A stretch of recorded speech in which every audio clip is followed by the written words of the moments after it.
السلام علیکم دوستو، میں ہوں محمد کاشف اور آپ دیکھ رہے ہیں انفو کائنات۔ جنت کا نام آتے ہی اہل ایمان کے دل خوشیوں مسرت سے جھومنے لگتے ہیں، اور کیوں نہ جھومے کہ رحمان عز و جل نے اپنے نیک بندوں کے لیے ایسی چیزیں تیار کی ہے جو نہ کسی آنکھ نے دیکھی، نہ کسی کان نے سنی، اور نہ ہی کسی انسان کے دل میں اس کا خیال گزرا۔ البتہ قرآن و حدیث جنت کے اوصاف سے مالا مال ہے۔ آئے جنت کے کچھ اوصاف سنتے ہیں۔ جنت میں ایک درخت ہے جس کے سائے میں 100 برس تک تیز گھوڑے پر سوار چلتا رہے اور ختم نہ ہو۔ جنت کی دیواریں سونے اور چاندی کی اینٹوں اور مشک کے گارے سے بنی ہے، ایک اینٹ سونے کی اور ایک چاندی کی۔ زمین زعفران کی کنکریوں کی جگہ موتیوں اور یاقوت۔ جنت میں 4 دریا ہیں، ایک پانی کا، دوسرا دودھ کا، تیسرا شہد کا اور چوتھا شراب کا۔ ان سے نہریں نکل کر ہر ایک کے مکان میں جاری ہے۔ کم سے کم ہر شخص کے سرہانے 10,000 خادم کھڑے ہوں گے۔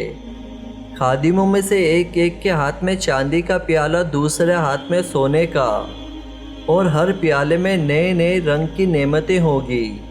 پہلا گروہ جو جنت میں جائے گا، ان کے چہرے ایسے روشن ہوں گے جیسے 14ویں رات کے چاند، اور دوسرا گروہ جیسے کوئی نہایت ہی روشن ستارہ۔ جنتی سب ایک دل ہوں گے، ان کے آپس میں کوئی اختلافات و بغض نہ ہوگا۔ ان میں ہر ایک کو حورین میں سے کم 2 بیویاں کے 70 جوڑے پہنے ہوں گی۔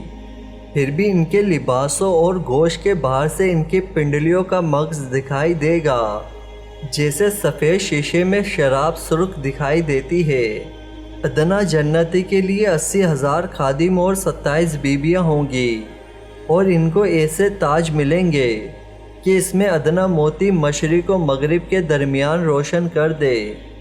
ایک روایت میں ہے کہ ان کے پاس نہایت ہی اعلیٰ درجے کی سواریاں اور گھوڑے لائے جائیں گے، اور ان پر سوار ہو کر جہاں چاہیں گے جائیں گے۔ جنتیوں کو جنت میں ہر قسم کے لذیذ سے لذیذ کھانے ملیں گے، جو چاہیں گے فوراً ان کے سامنے موجود ہوگا۔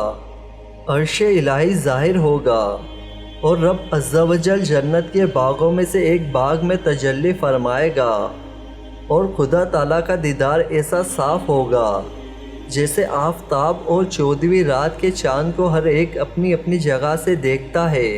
امید کرتا ہوں کہ آپ کو یہ میری چھوٹی سی ویڈیو پسند آئی ہوگی، تو پلیز اس ویڈیو کو لائک کریں، اپنے دوستوں میں شیئر کریں، اور میرے چینل کو سبسکرائب کریں۔